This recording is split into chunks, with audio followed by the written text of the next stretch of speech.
Sí, perfecto. Bueno, entonces, la clase anterior, porque recuerden que nosotros no tuvimos la clase del martes, entonces el jueves nosotros tuvimos una clase que nos adelantamos un poco en contenido. Vimos ley de Faraday y ley de Lenz, y claro, la parte de justamente de Faraday y Lenz fue lo que estábamos adelantando de la clase del martes. Entonces, hoy día vamos a ver lo que no alcanzaba la segunda parte de la clase del martes que no tuvimos. Obviamente vamos a hacer un breve repaso también de lo que alcanzamos a ver realmente la última clase. Y después de eso vamos a ya meternos en lo que es inductancia mutua.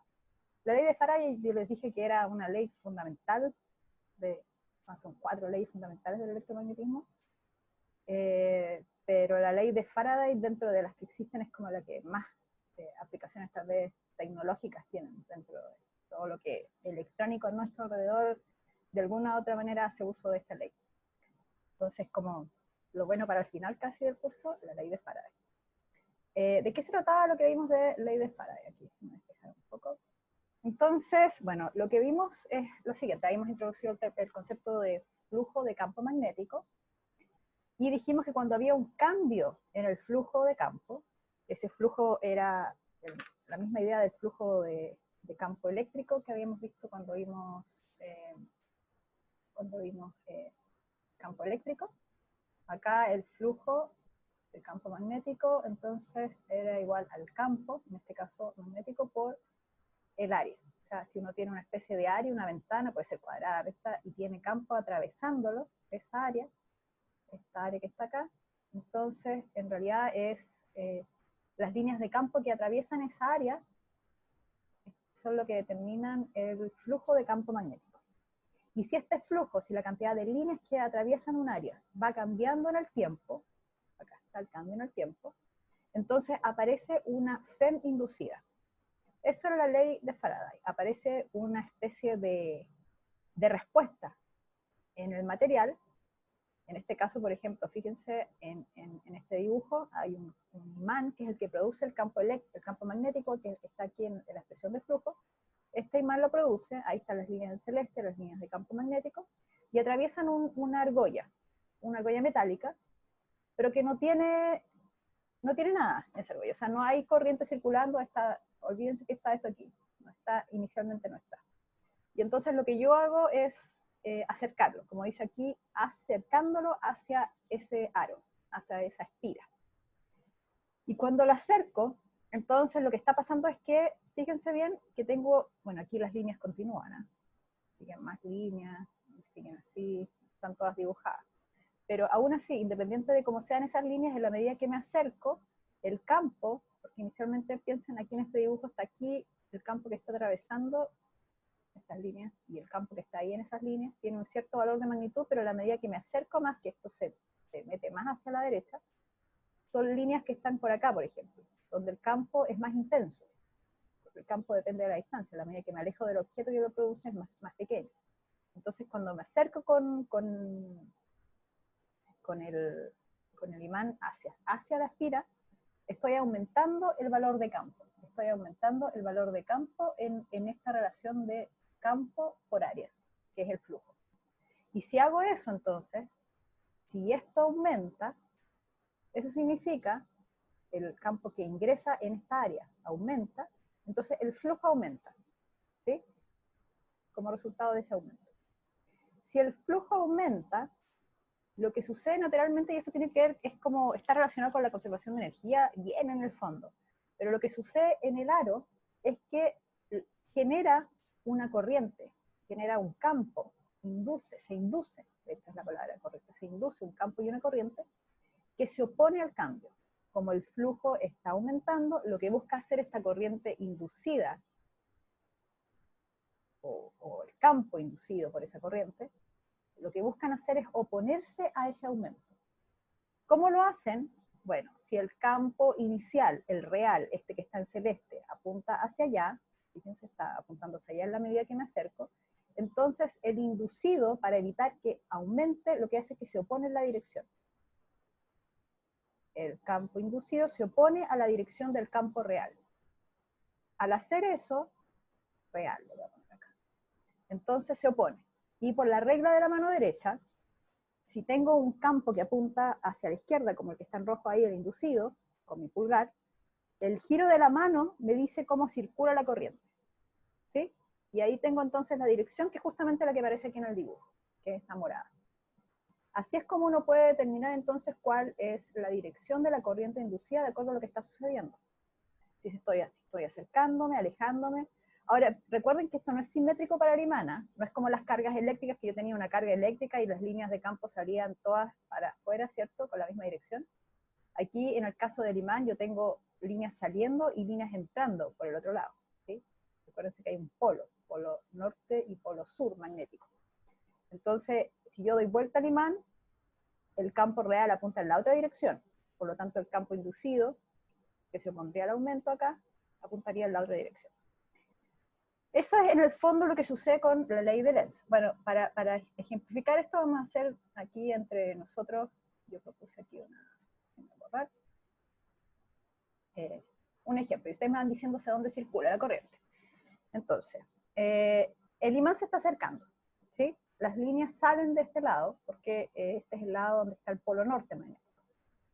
Como me estoy acercando, entonces tengo el campo real, este que está en rosado, el campo real está apuntando, voy a poner acá, campo real, apunta hacia la derecha, ¿cierto? Entrando. La pregunta es, ¿el flujo magnético que atraviesa esta área de acá, como se está moviendo el imán, aumenta o disminuye? Si me estoy acercando hacia acá, ¿el flujo aumenta o disminuye? Recuerden que el flujo depende del campo y del área. Y si el área está constante, porque el aro está ahí fijo, esa área que atraviesa no cambia, entonces, ¿aumenta o disminuye el flujo de campo magnético? Aquí hay una respuesta. No, no hay respuesta. Vamos. ¿Aumenta o disminuye? Este lo hice especialmente para que ustedes pudieran responder y dedujéramos aquí todas las posibilidades, clásicas preguntas de aumenta, dicen. Perfectamente, porque en la medida que me voy acercando, el campo real es más intenso. ¿Sí? Aquí las líneas están más separadas y en la medida que me acerco, las líneas están más juntas. Eso significa que la intensidad aumenta.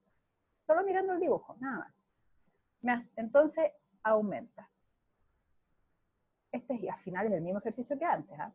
Si aumenta, lo que quiere hacer el campo inducido es disminuir ese aumento. Entonces se opone. ¿Cómo? Generando un B inducido en la dirección contraria. Y si el B inducido va hacia allá, por regla de la mano derecha, el pulgar apunta en la dirección del campo y el giro, entonces, de la corriente inducida es así, hacia arriba. Ahí entonces tengo la dirección, esto da vuelta y ahí está la parte trasera, ¿cierto? Ahí con la mano derecha doy esa dirección del campo inducido. Ese es el ejemplo 1. Entonces, vamos a borrar aquí.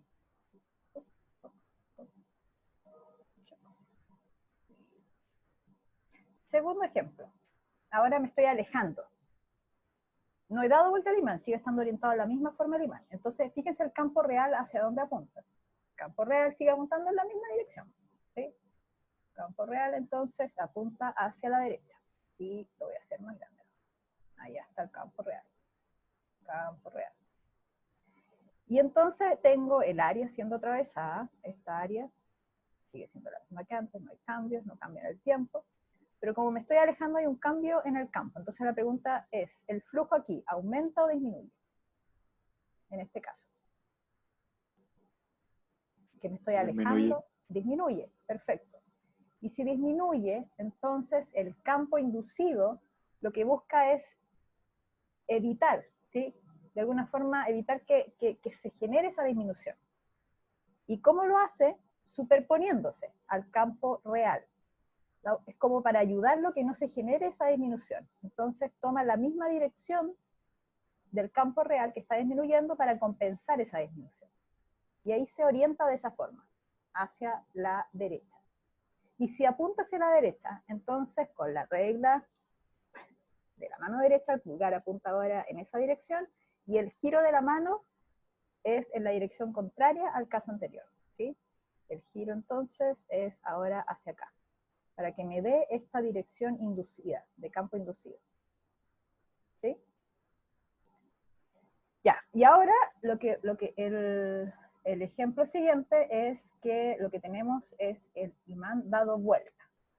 Entonces vamos a ver aquí. El siguiente es el imán, lo dimos vuelta. Fíjense, las líneas de campo ahora apuntan, entran por el polo sur. Y entran por el polo sur. Yo lo único que voy a hacer entonces es marcar el campo real, que está ahí en el dibujo, así que en realidad no les estoy diciendo nada más de lo que está ahí. Ese es el campo real. Y el área que está siendo atravesada no cambia en el tiempo, entonces si estoy pensando en el flujo que cambia o no cambia, lo que está cambiando es el campo. Si me estoy acercando ahora, independiente de la dirección del campo, ojo con eso, si me estoy acercando, entonces el flujo aumenta o disminuye.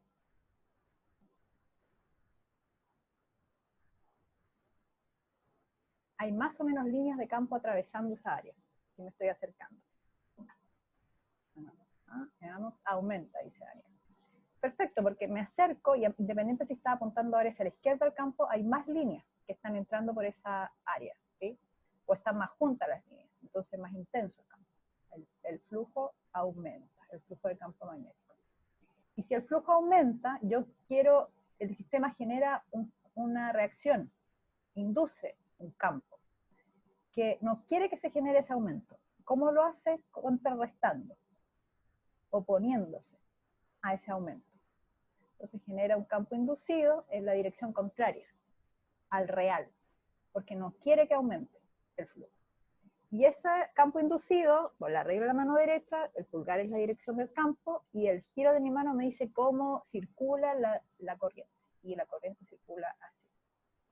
Corriente inducida. ¿Ok? Entonces, por supuesto, me falta una configuración aquí que sería este mismo imán alejándose, pero ya entendieron la lógica, ¿no? O sea, finalmente, y esto se justifica de la misma manera que yo les estoy diciendo. Por regla de la mano derecha, entonces, el campo inducido, aquí si el flujo aumenta, el campo inducido apunta a la dirección contraria al real. Si el flujo disminuye, el campo inducido aumenta a la misma dirección del campo real. Y por regla de la mano derecha, la dirección de la corriente estándar. ¿Sí? Fíjense que en esta configuración de acá y en la de abajo, el imán se está acercando y alejando, y la corriente inducida tiene la misma dirección. Entonces no es como regla general que si el imán se aleja o el imán se acerca, no, va a depender el polo, que está la dirección del campo del fondo, si es la dirección del campo entrando o saliendo del imán. Entonces esta es la forma de obtener las corrientes inducidas. Esta oposición que yo les digo es justamente lo que está en la expresión de... La que está en la FEM aparece menos adelante. Esta FEM que está acá es la FEM inducida. Yo les dije, aparece un campo inducido, después vimos hacia dónde apuntaba la corriente inducida, pero bien en el fondo lo que está apareciendo en este sistema es una FEM inducida, un voltaje inducido. El voltaje inducido genera la corriente y la corriente genera el campo. Pero nosotros, para facilitarnos la forma de obtener la dirección, lo vemos mejor como un campo que se superpone o se opone al campo real. ¿Ya? Pero la ley de Faraday habla del voltaje inducido, de la FEM inducida. Y ese es el menos que aparece acá adelante, de la ley de Lenz. El menos es el que nos está diciendo que siempre el sistema se va a oponer al cambio. Quiere que todo esté como estaba inicialmente. Ahora, los cambios pueden ser en términos de área, que no es el caso acá, porque esta área es constante, sigue siendo siempre una misma espira, o del campo, que en este caso se mueve a la izquierda o a la derecha. Aquí es porque hay un movimiento, pero podría ser un campo que cambie en el tiempo, ¿sí? Que oscila en el tiempo, por ejemplo. De hecho, vamos a ver acá, voy a borrar. Me parece que justamente, claro. Entonces, este era un ejercicio que, bueno, nosotros no lo vamos a hacer colaborativo porque era parte de la clase anterior, pero igual lo vamos a revisar un poco rápidamente. Acá no se confunden con las líneas, solamente miren, tienen un alambre, este que dice corriente I, y una espira rectangular. Esas dos cosas amarillas son las que están en el sistema. Entonces la corriente va hacia arriba. Y el alambre este rectangular, esta espira rectangular no tiene nada, no tiene corriente de nada ahí circulando nada. Entonces lo primero que les preguntan es, este alambre acá, infinito, dice ahí el enunciado que es infinito, genera, bueno, sabemos que genera por ampere, lo podemos calcular, un campo magnético. por regla de la mano derecha podemos saber la dirección. Aquí en el dibujo, si se fijan, salen las direcciones hacia el lado derecho del alambre, pero también podríamos saber las direcciones hacia el lado izquierdo. La regla de la mano derecha, aquí lo que está recto es la corriente, entonces el pulgar es la dirección de la corriente, y el giro de la mano me da la dirección del campo eléctrico alrededor del alambre. Entonces gira. Por el lado izquierdo, el campo sale de la pantalla, y por el lado derecho, como está acá, entra. Entonces nos piden el flujo. El flujo es campo, sea un flujo magnético o un eléctrico, siempre es campo por área. Entonces en este caso es magnético, es campo por área. Es la integral, ¿sí?, del campo por el área. Recuerden que cuando veíamos esto con el campo eléctrico, era Gauss en el fondo, teníamos que desarmar esta expresión, primero el producto punto, entonces, bueno, aquí no teníamos problema porque el vector de área de esta área que está acá sale, bueno, uno lo tiene que tomar, aquí podría ser hacia adentro o hacia afuera, ¿no? ¿Se fijan? Pero uno tiene que tratar de tomar siempre la misma que tiene el campo, para no entrar con problemas de los signos. Entonces aquí tomamos la misma dirección del campo, y en este caso el campo que entra. Entonces se va al producto punto. Y después tenemos esta expresión de acá. Y yo miro y digo, ¿será que puedo sacar el campo de la integral, como lo hacíamos antes con Gauss? ¿Se acuerdan? Bueno, si miro acá, cuando estoy más cerca del alambre, por ejemplo, cuando estoy acá, en esta área de acá, dentro, pero en el campo que genera este alambre es mayor que si me muevo más hacia la derecha, o si me muevo a cualquier punto que está acá. Porque acá, si yo hago como el dibujo de las líneas, están entrando así, están entrando así, están entrando así. Entonces, a la medida que me estoy alejando del que emite el campo, que es el alambre, el campo se hace menor, porque depende de la distancia. Entonces, en realidad no es homogéneo en el área, eso es lo que les quiero decir. Si no es homogéneo, entonces, ¿qué sucede acá? Si no es homogéneo, entonces no puedo sacar el B de la integral. Y lo reemplazo por el B, el campo que calculo cuando tengo la corriente calculada por ampere, que es un alambre infinito, como 0 y 2 pi. Esa ya la vimos hace un tiempo atrás. Y el área es esta área que está acá en amarillo, ¿sí? Que borrar todos los dibujos, es el área que está acá en amarillo, que tiene este ancho que es de R.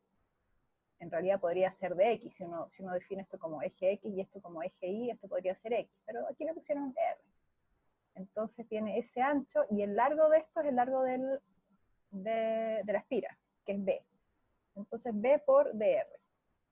Quedó como dr, porque en realidad esa es la forma en la que varía. Acá se definió como la forma en que va a variar con respecto al alambre que genera el campo magnético, ¿sí? Como 0i, 2πr, entonces por eso queda con un dr. Como el problema está en un plano, en realidad podrían haber sido las dos cosas, 0i, 2πx, y acá b de x. Pero es porque todo está en un plano. Cualquiera de las dos opciones habría sido válida. ¿Sí? Entonces, déjenme acá. Y ahí, cuando reemplazamos, después, como uno está integrando en R, que es el ancho, integra entre C y A más C. Porque estoy integrando en el ancho. El alto de esa espira es constante. Recuerden que estoy integrando el área. Y entonces me queda esa expresión de campo. Mírenla bien, depende de la corriente y depende de cosas que son geométricas de la espira. Depende del ancho, depende de la distancia a la que está y depende del alto de la espira. Pero si se fijan, no depende del tiempo. No hay dependencia en el tiempo en esta expresión. Entonces, si me piden calcular, si me preguntan si hay una generación de corriente inducida en la espira, lo que tengo que utilizar es esta expresión, derivar con respecto al tiempo. Ahí es donde está la FEM inducida. Ahí es donde podría yo calcular, este es el voltaje, recuerden, esa letra extraña es voltaje. Y hay una relación entre voltaje y corriente, ¿no? Que es la ley de Ohm. Bueno, podríamos llegar incluso a calcular la corriente inducida, si tuviésemos la resistencia. Pero si nos preguntan la dirección, o si existe una corriente inducida, tenemos que ver si cambia el flujo en el tiempo. Como en este caso no hay cambio en el tiempo, son todas constantes, entonces esta FEM es igual a 0. Esa derivada es igual a 0. Pero ¿qué pasa si la corriente cambia en el tiempo? Si la corriente cambia en el tiempo, entonces, de esta forma, I seno de omega t, por ejemplo, Entonces yo reemplazo en la expresión anterior, donde tenía la corriente, meto la corriente I0 omega t en el flujo y derivo. Y cuando derivo aparece una expresión de la FEM, del voltaje inducido, que no es cero, ¿sí? Depende del tiempo. Acá sigue dependiendo del tiempo porque es función del coseno. Y va oscilando, ¿sí? Entonces, ¿cómo es la dirección de la corriente inducida en este caso? Fíjense bien, la corriente depende de I0 seno de omega t. Acá está la expresión de la corriente. Esta es la expresión de la corriente para este problema. Entonces cambia de la misma forma que la función seno en el tiempo. Primero parte de cero, aumenta, después disminuye, llega a cero, y después cambia de signo, aumenta, aumenta, llega a un máximo y disminuye hasta que vuelve a cero. ¿Sí? Esa es la forma de la función seno de omega t. Bueno, ahí los mínimos están dados por lo que valga el omega con respecto al t. Entonces, ¿cuál es la dirección de la corriente? Bueno, inicialmente, déjame acá, la corriente aumenta, ¿sí? Esa es la forma que dice acá. La corriente tiene la función seno entre 0 y un valor máximo acá. Aumenta. Entonces, si la corriente, ojo aquí está la corriente real, la corriente no la inducida, la real. Si la corriente está aumentando, entonces la corriente inducida lo que hace es oponerse a ese aumento. Y por eso es que queda acá como I inducido. Tratan de mirarlo como fijándose justo en la que está paralela, ¿no? Acá, en la dirección va para arriba, y en este caso la corriente va hacia abajo, se opone al cambio. Si la corriente después sigue en el tiempo, porque aquí aumenta, aumenta, aumenta, llega a un máximo, y después empieza a disminuir, entonces disminuye, esta es la corriente real, sigue apuntando en la misma dirección la corriente real, solamente que aumenta y después disminuye, pero es como que llega de 0 a 50 y después de 50 empieza a bajar a 0. Pero no es que esté cambiando de dirección la corriente real, pero sí está disminuyendo. Entonces, al disminuir, lo que uno busca con la corriente inducida en esta espira es que esté en la dirección, en la misma dirección de la corriente real. Esta es la real, ¿sí? Es la corriente real. Entonces, se fijan, ahí tenemos lo que está pasando en la primera parte. Ahora, en la segunda parte de esta función seno, llega a 0 la corriente. Aumentó de, por ejemplo, de 0 a 50, empezó a disminuir de 50 a 0, pero después pasa esta brecha acá, este punto de quiebre. ¿Qué significa ese punto? Significa que la corriente real, esta corriente I0 seno omega t, cambió de dirección, empieza a circular en la dirección contraria. Y en ese caso, lo que tenemos es que inicialmente aumenta de nuevo, ahora circulando hacia abajo la corriente real, y como está aumentando, la inducida busca circular en la dirección contraria, que es lo que aparece acá en el dibujo, esta es la corriente inducida, y después de que pasa un tiempo, es que aumenta, aumenta, aumenta, llega al máximo y empieza entonces a disminuir. Y como disminuye, la corriente inducida busca contrarrestar esa disminución, y entonces la inducida está en la misma dirección para superponerse a la real. ¿Ok? Esto pasa en este caso, que hay un cambio en la corriente, por lo tanto un cambio en el campo, en el tiempo. Las dos cosas están cambiando en el tiempo, el campo real.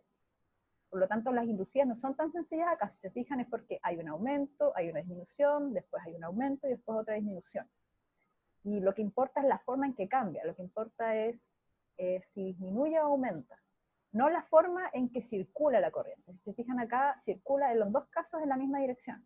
Pero en este caso está aumentando y en este caso estaba disminuyendo. Por lo tanto, la forma en que se induce depende de eso, no de las direcciones. ¿Ya? Esa es la moraleja de este ejercicio, que lo deberíamos, bueno, no alcanzamos a ver la clase, que no tuvimos la clase, pero... Ok, entonces, bueno, esto les dejo a ustedes para que miren, acá está la dirección, hay algunos son como bien didácticas estas actividades, uno puede colocar un imán, ubicarle una espira y ver qué pasa si uno la acerca o no la acerca, qué cosas se generan. Está muy interesante estas simulaciones. Cuando estén revisando la clase, entonces vean este link y ingresen, porque ahora la verdad que no tenemos mucho tiempo, estamos juntando clase y media en una. Así que ustedes veanlo, está re bueno para entender, no sé si entender, pero al menos visualizarlo, ¿sí? Ya que no podemos hacer experimentos presenciales, esto es lo más parecido que hay, experimentos presenciales. Entonces, cuando cuando empezamos a ver corrientes, bueno, de hecho eso fue lo que definimos que generaba un campo magnético, y vimos el caso de una espira circular, llegamos a esta expresión para el campo en el centro de la espira, mu0 i 2r. Era, de alguna manera estábamos diciendo, y ahí se volvía a ocupar la regla de la mano derecha, si teníamos la corriente circulando en una dirección y el giro de la mano me daba esa dirección, entonces la dirección del campo era la del pulgar, salía en este caso. Giro mi mano y la dirección del campo sale hacia, bueno, un poco en ángulo, pero hacia la derecha. Si tengo varias espiras, una al lado de la otra, que es el solenoide, que lo vimos en algún minuto también, se podía calcular por ampere la magnitud, pero si tenemos varias espiras, al final lo que tenemos es como si tuviésemos un imán. Varias espiras, un solenoide, en realidad se pueden entender como un imán, son las mismas líneas de campo. La diferencia con el imán tal vez es que tenemos un campo al interior, ¿sí? Porque en el imán es un bloque sólido, ¿no? Pero en el caso de un solenoide lo que tenemos es externamente hacia afuera, lo que tenemos es precisamente las líneas de campo que generan un imán. Por donde salen es como si fuera el polo norte magnético del imán, y por donde entran, aquí en este caso a la derecha, es donde estaría el polo sur. Acá el polo sur magnético del imán. Entonces es equivalente. Finalmente una espira es equivalente a un imán. Ahora, la magnitud del campo magnético que se genera, lo calcularán ustedes por ampere, y es mu0 ni, donde n acá no es el número de espiras, sino que es el número de espiras partido por el largo. ¿Sí? Es una especie de densidad de espiras, aquí está el número, 100, 2000, 50.000, por el largo que tiene la solenoide, la bobina. Entonces, se fijan, el campo va a depender de la corriente que circula y cuántas espiras, cuántas circulaciones tiene ahí, cuántas de estas se repiten, se superpone al final del campo. Si fuera de una sola, claro, aquí y en el largo 1 podría ser mu0 i en algún minuto, pero si va aumentando el número, entonces esto va creciendo. Entonces tenemos la equivalencia entre un solenoide y un imán. Eso es re interesante. Aquí, a ver, déjenme borrar los dibujos que hicimos. Y bueno, acá está el dibujo, y acá si hubiésemos tenido la clase habríamos podido ver este tipo de comportamiento del campo magnético. Esos puntitos negros que ven ahí es limadura de hierro, se magnetizan en la presencia del campo magnético, y entonces aparecen ahí como más o menos como están dibujadas acá en la izquierda.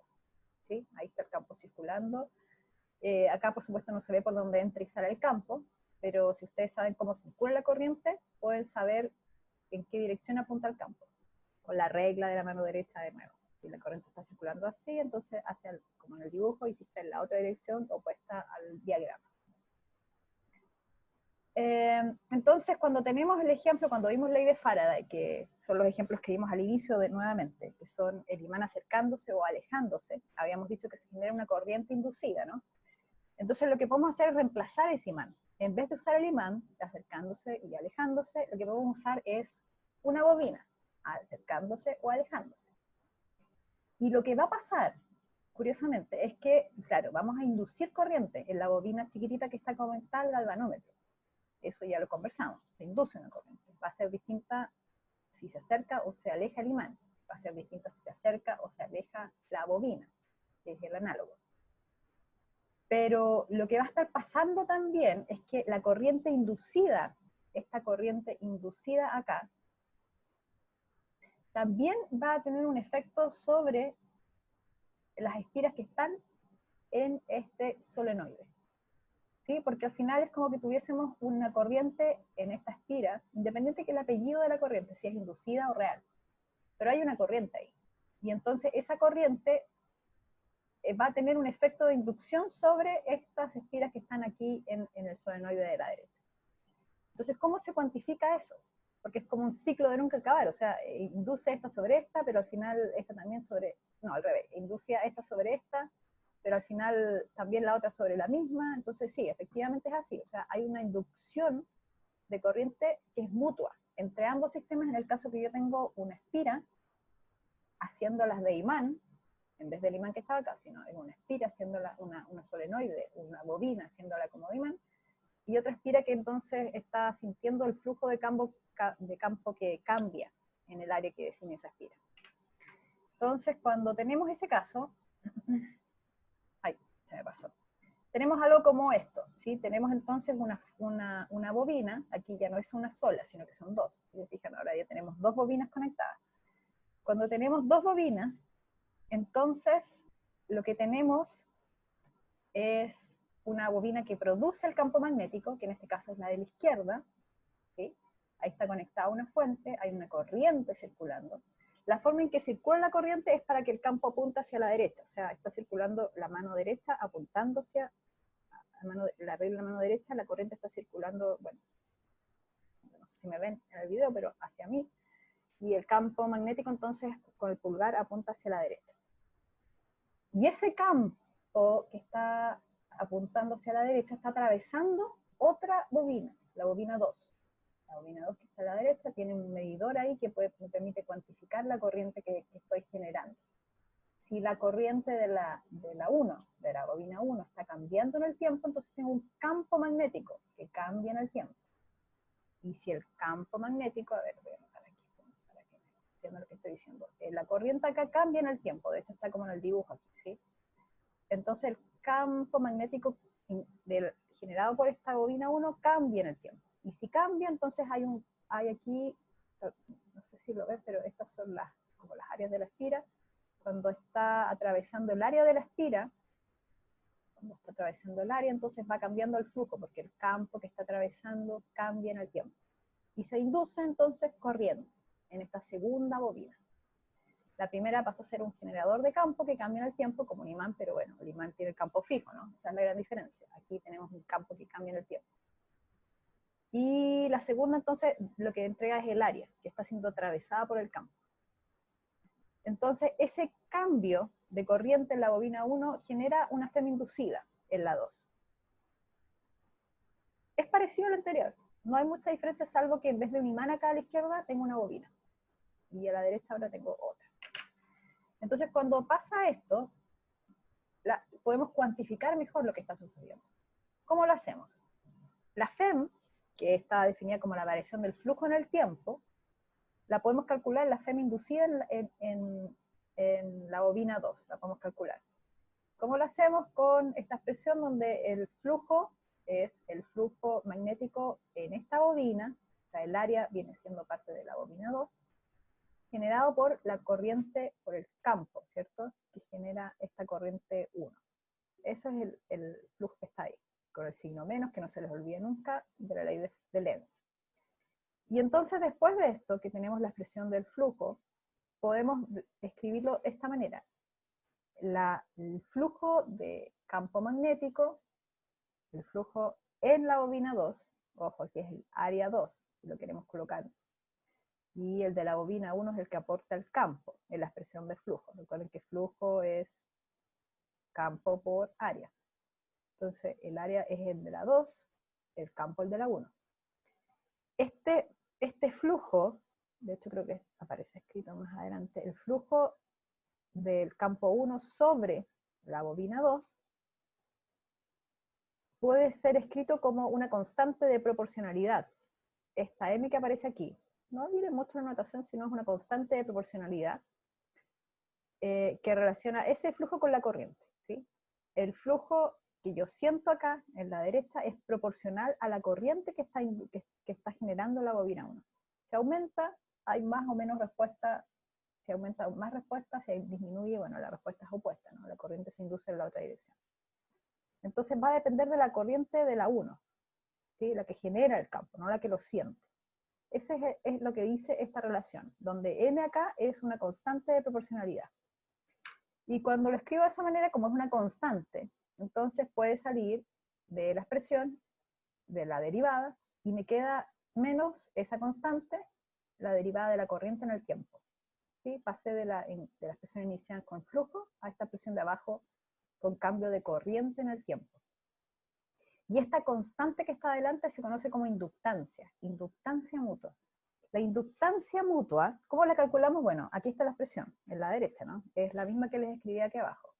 Quiero despejo de acá, o sea, M21 es el flujo partido por la corriente, ¿sí? Esta es la forma de obtenerla. Y lo curioso Porque fíjese que flujo depende de campo, depende de área, depende de... bueno, el flujo depende del campo y del área. Y acá abajo está la corriente también. Y este flujo es el flujo en 2, y esta es la corriente que genera 1.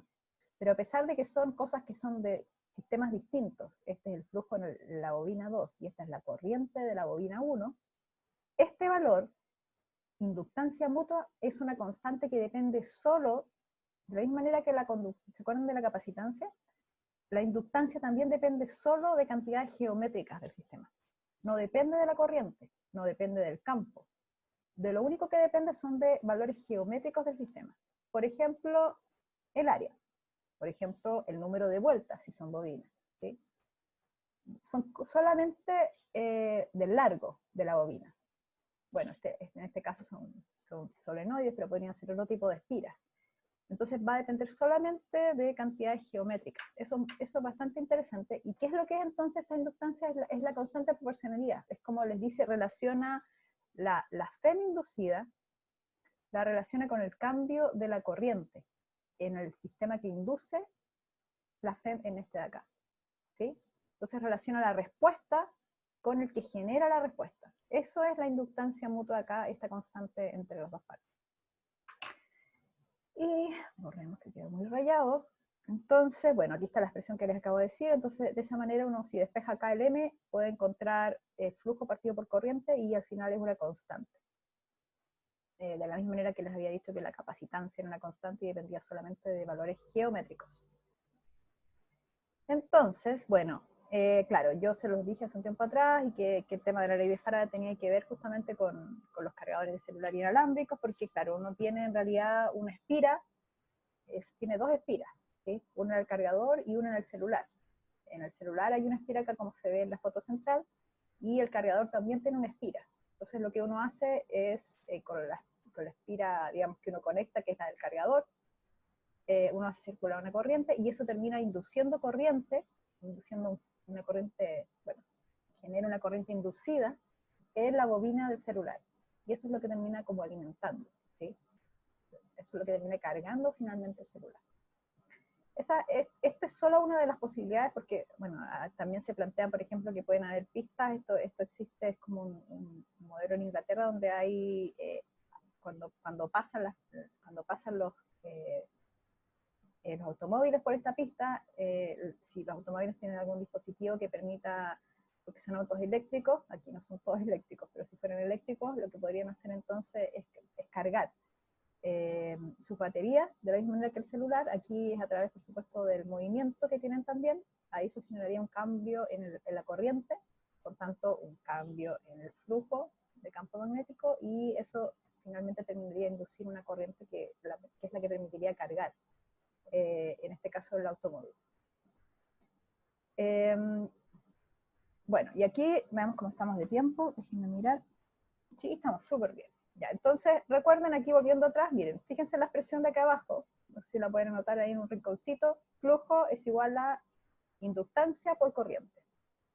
Flujo es en el que recibe, digamos, el que está siendo atravesado por el campo, y ese es igual a la inductancia por la corriente del que genera el campo, ¿sí? El que siente y el otro lado el que genera. Entonces, recordando esa relación, miremos este ejercicio. Fíjense bien. Aquí el que genera, se lo dan en el dibujo, hay un hilo infinito, recto, que lleva corriente. Una corriente que inicialmente es constante. Aquí no se dice nada. Claro, porque primero pregunta la inductancia mutua. Y después, y tenemos entonces una espira rectangular, como esta que está acá, con un ancho y largo. No hay nada moviéndose, como ven. Y la primera pregunta es cuál es la inductancia mutua del sistema. ¿Sí? Volviendo atrás, para la inductancia, acá está el valor de la inductancia, necesitamos el flujo y necesitamos la corriente. ¿Sí? Entonces, veamos cuántos somos poquitos, parece. Ya, entonces estamos como para un grupo. Ni siquiera vamos a hacer grupo A, porque en realidad tendría que, déjenme ver si puedo dejarles compartir estoy segura que puedo hacer eso. A ver, voy a dejar de compartir. Yo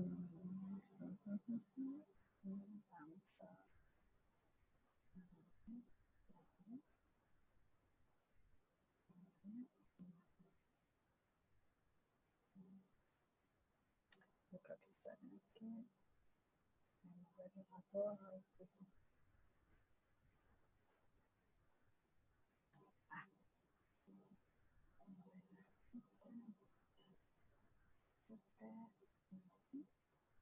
Sí, parece que igual los tengo que iniciar en... Ya, entonces, ahí les mandé la invitación. Pueden aprovechar de sacar la captura de pantalla también, si es que no lo hicieron. Y se van uniendo entonces al grupo mientras tanto se los autorizo.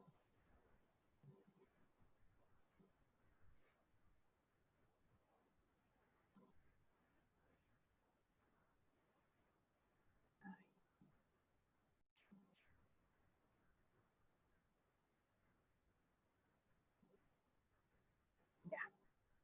Creo que deberían poder compartir.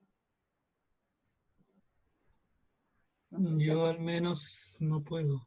no puedes compartir. ¿Alguien más puede compartir?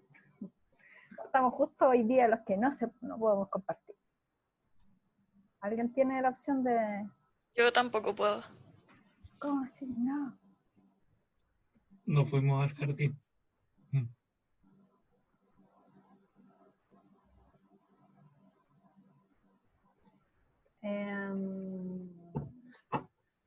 A ver. ¿Cómo hacemos? Ya. Daniel. Ah, perfecto. Yo podía.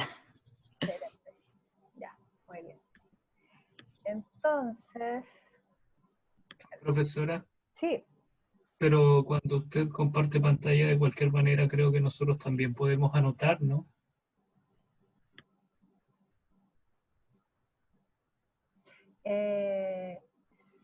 ¿subiste de la sesión principal? ¿A qué Sí, te refieres?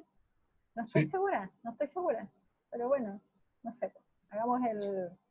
O sea, ya estamos acá, da lo mismo, Ya, sí, pero sí, para otro. Mm. sí. Bueno, se entendió un poco la idea de la inductancia. O sea, piensen en el cargador cuando piensen en la inductancia. Si tengo una espira, una bobina conectada en este cargador, que la tengo enchufada. Entonces cambia la corriente en el tiempo, porque la corriente que viene de la red eléctrica oscila, ¿sí?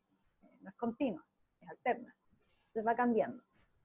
Y tengo una bobina en mi celular y entonces va sintiendo esos cambios en el flujo. Va sintiendo el cambio en el campo magnético que genera mi bobina, la que está conectada al cargador. Y cuando eso pasa, entonces empieza a generarse una corriente inducida y eso permite que entonces que yo pueda almacenar, o tengo una FEM inducida. Una FEM inducida que es la que...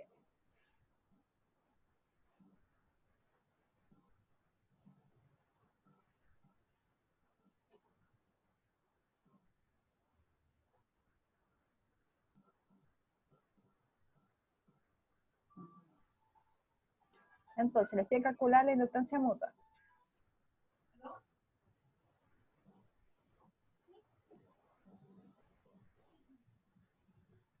¿Alguien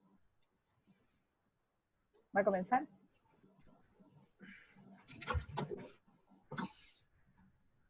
No recuerdo ¿cómo se dice? ¿Cuál era Ah, ya, ahí está. la fórmula? Era, ¿cómo se dice? La inductancia es el flujo partido en ¿cómo se llama? La intensidad, ¿no?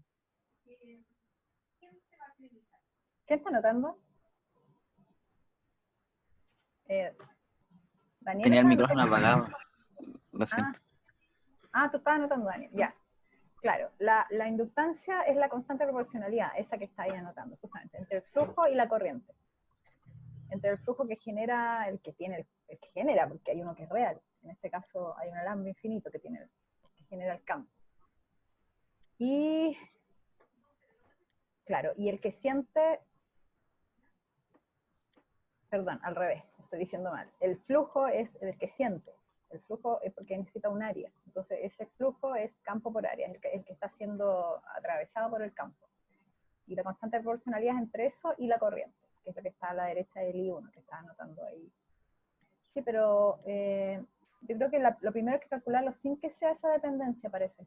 Sin el coseno. Ah, ya. Solamente cuánto vale, como la expresión general de la inductancia mutua. Despejarla de ahí y ver cuánto vale el, no sé, lo que tengan que calcular.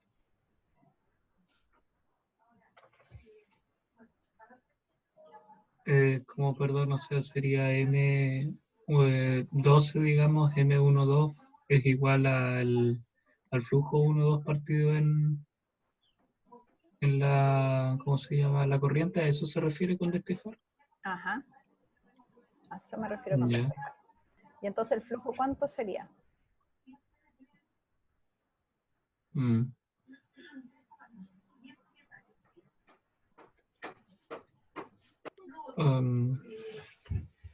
Sería ahí, ¿cómo era? ¿Cómo se dice? Integral de B, digamos, el campo magnético por el área, ¿no? Por el área, por el DA. Por el área, Claro. claro, con producto punto. Exacto. Ya.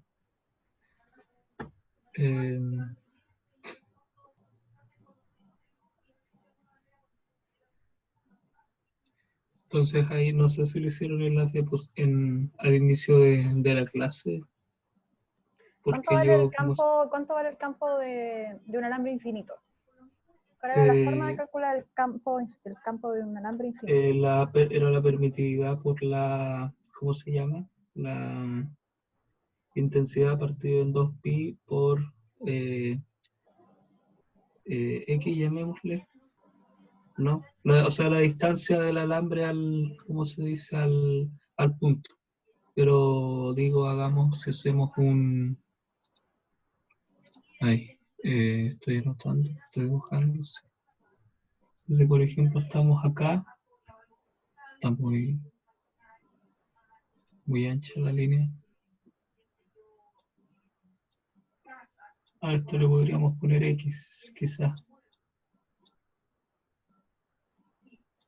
No podríamos considerar un eje Y, y ahí habría que hacer una doble integral, ¿no? Claro, Algo porque es así. un área, sí. Entonces, el área, en este caso, anotar. Así como en el ejemplo que vimos, lo que tenemos que considerar es como un bloquecito aquí, ¿sí? Esta es el área, el elemento de área de esta espira. Y tiene un ancho acá. Ah, va, pero se desmantela todo porque es perpendicular. No todo, solo el producto punto, No porque sé, cambia. se pueden preguntar por qué tal vez no tomé el otro elemento de área. Algunos podrían decirme, pero ¿por qué no toma este? ¿Sí? Que sería otra alternativa, ¿no? Pero piensen ustedes que el campo va cambiando en qué dirección. O sea, el campo de este hilo va así, ¿cierto? Es como circular alrededor del hilo.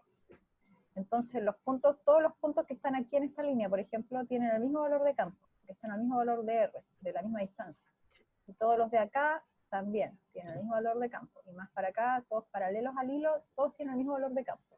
Entonces, si yo tomo el área de esta manera, como la estoy tomando aquí en esta espira, toda esa franja que yo tomé tiene el mismo valor de campo magnético en esa franja. Solo en esa franja, ¿sí? La siguiente es distinto, la que podría ser más a la derecha o más a la izquierda. Pero si yo tomo esta configuración, donde la franja está así, el campo a lo largo de toda esta franja es distinto. Desde el inicio aquí es más intenso y al final es más pequeño el valor de campo. Entonces esta configuración es la que me facilita más el cálculo, porque en realidad tengo una franja donde el campo no cambia en esa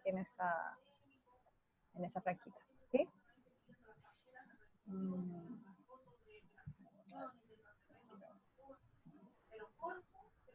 Ya. Entonces. No sé si lo habré hecho bien. Tenía que tener logaritmo natural en algún punto, ¿no? Sí, tiene que tener un logaritmo natural. claro. Pero ese logaritmo tiene que estar evaluado. A ver, lo que estamos diciendo es que el campo, la magnitud por ampere, éramos 0, la corriente partido por 2πr. Esto se lo van a tener que terminar aprendiendo casi de memoria. Y este es el campo, la magnitud del campo de un alambre infinito. R es la distancia, claro, porque recuerden, ya se los había dibujado antes, el campo en realidad va así. Estoy así, el campo va como vectores rodeando, entonces tiene varias direcciones. Pero la magnitud para un R fijo, que puede ser ese, es esta que está aquí en este cuadrado. 2 mu 0i partido por 2πr. La dirección es giro horario o antihorario, ¿sí? Es circular alrededor del hilo. Entonces, eso es lo que va acá, en eso. Y el área es la que quiero que me escriban. ¿Cuánto vale el área entonces? El de A, el elemento de área ese que acabo de dibujar ahí. ¿Cuánto vale? Sería de X por Y, ¿no?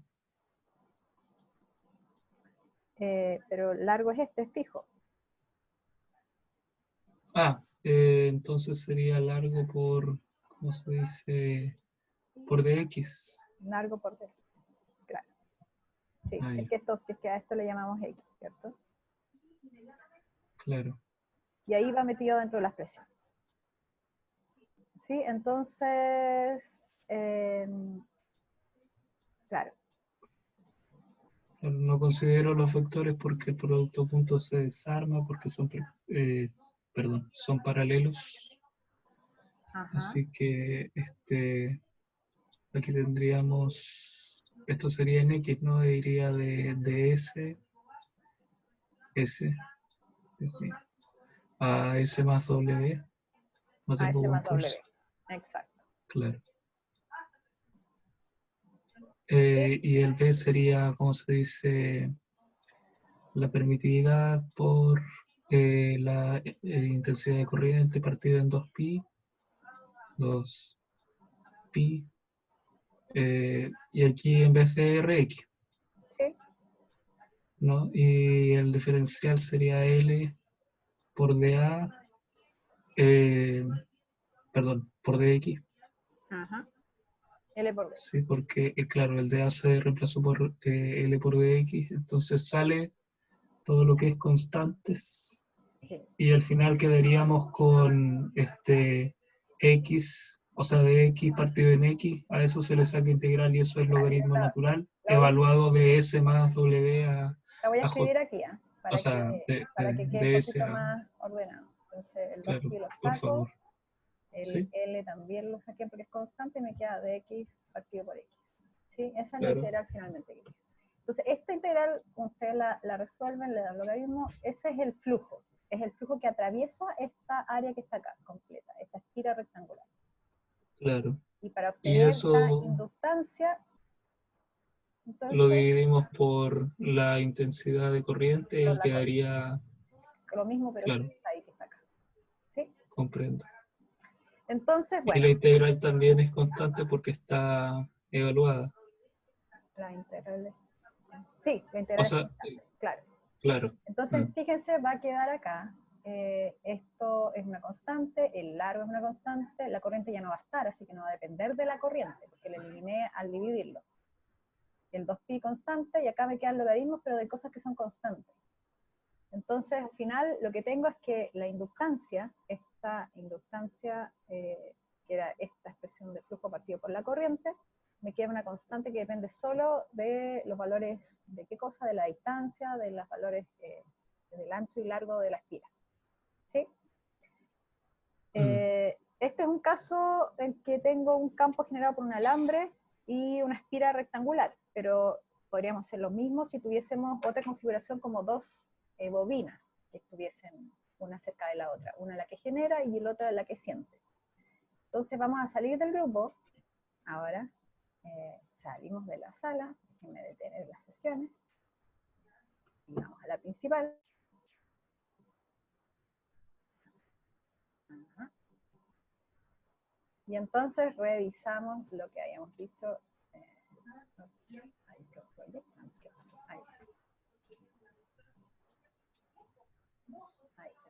Claro. Entonces, se fijan, lo que habíamos visto recién. Entonces, bueno, aquí está más ordenadito, más bonito. Pero finalmente cuando hacemos la división, entonces tenemos que el flujo de campo magnético dividido por la corriente, entonces se va esa corriente que estaba conectada acá, y me queda lo que depende solamente de valores geométricos del sistema, largos, constantes, claro, y distancia a la que está. Eso es, así pueden ustedes entonces calcular inductancia mutua, cómo responde un sistema a la presencia, cómo se produce cuál es la relación que existe entre la respuesta, esta respuesta inducida, y el que genera el campo real. ¿Y esto dónde se usan? Bueno, en transformadores, ¿sí? Esa es como, o sea, todos los aparatos, sus computadores, esa cajita que viene, donde, sí, todos los computadores vienen con eso, ¿no? Porque usan una corriente que no es, o sea, que es continua, que no es alterna como en el caso de la red eléctrica, ¿sí? El hecho de tener la red eléctrica con corriente alterna es simplemente porque es la forma más eficiente de transportar la corriente en el sistema interconectado central en Chile, en el mundo. Pero en realidad los dispositivos usan corrientes continuas, la mayoría de ellos. ¿Y cómo lo convierten esto? A través de transformadores. Las versiones antiguas son como este que está acá, pero las más modernas son los transformadores que tienen todos los aparatitos, que no sé, el cargador del celular, el transformador del computador, todos los aparatitos que no son solamente, y algunos que no se ven por fuera porque vienen incorporados dentro del aparato, ¿no? Entonces, ¿qué es lo que es en el fondo ese transformador? Es un sistema de dos bobinas que tienen distinto número de espiras enrolladas. Hay una especie como de núcleo que permite la propagación del flujo de campo con mayor facilidad, o sea, del campo magnético. Entonces hay una que es la que se aplica el voltaje. Por ejemplo, acá, como está en este dibujo, de la izquierda hay un voltaje que cambia en el tiempo, como el de la red eléctrica, este voltaje de acá, cambia en el tiempo, y ese cambio en el tiempo entonces genera un cambio en el flujo magnético, que se produce por todas estas espiras, se habla del devanado o la bobina primaria, ¿sí? Entonces se genera un campo magnético, aquí el núcleo de hierro permite la propagación del campo, y lo que hace entonces facilita, y lo que hace entonces es que ese campo magnético atraviesa la bobina secundaria. La bobina secundaria, que puede tener más o menos espiras que la primaria, ¿sí? Eso va a depender, la secundaria, en realidad lo secundario tiene que ver con que es la que siente el efecto, la que no está conectada. Y entonces cuando tenemos este efecto, aquí falta menos adelante, pero la FEM inducida, la forma de relacionarse con la FEM y el flujo está relacionada con el número de espiras que tiene cada una de esas bobinas. ¿Sí? Aquí fíjense que es N, que no estamos hablando de la densidad, sino que es el número de espiras, de espiras de la bobina del solenoide, y la variación del flujo de campo magnético en el tiempo.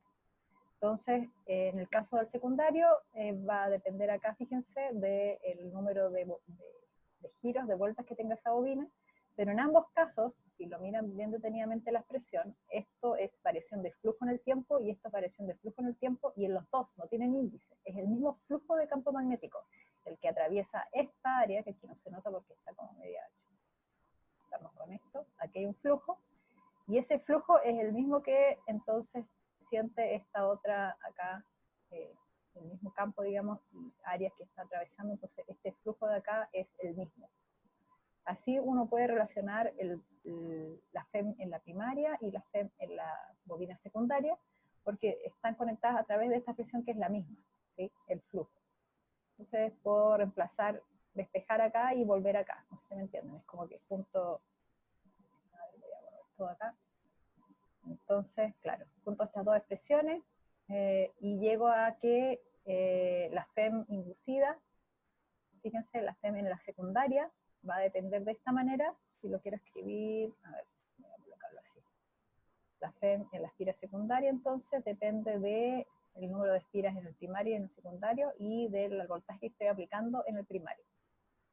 Entonces, esto puede ser mayor o menor que el original, ¿sí? puedo tener un transformador que sea un reductor o un transformador que sea un elevador.